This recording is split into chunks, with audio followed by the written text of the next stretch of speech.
Drug mafia ಜಾಸ್ತಿ ಆಗ್ಬಿಟ್ಟಿದ್ದಾವೆ. ನಾನು ನೋಡಿದಂತೆ, ಹತ್ತಿರದಿಂದ ನೋಡಿದಂತೆ, ನಾನೇ ಎಲ್ಲ ನೋಡಿದ್ದೀನಿ ಅಂತಲ್ಲ ಸರ್, ನಾನು ನೋಡಿದಂತೆ ಈ ಗಾಂಜಾ ಅನ್ನೋದು ಹೇಗಿತ್ತು ಅಂದರೆ ನಿಜವಾಗ್ಲೂ ಎದುರ್ಕೊತಾ ಇದ್ವಿ ನಾವು, ಗಾಂಜಾನ ಅಂತ.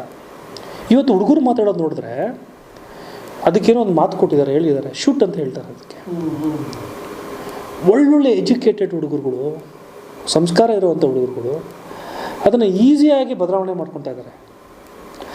ನಿನ್ನ ಪಾಶ್ನೆಸ್ಸು ಅಥವಾ ಒಂದು ಕ್ಯಾಟಗರಿ ಹುಡುಗರು ಪಾಶ್ನೆಸ್ಸು, ನೀನು ತುಂಬ ಪಾಶಾ ಅಂದರೆ ನಿನಗೆ ಇದಕ್ಕೆಲ್ಲ ಅಡಿಕ್ಷನ್ ಇದೆ ಅಂತಲೇ ಅರ್ಥ.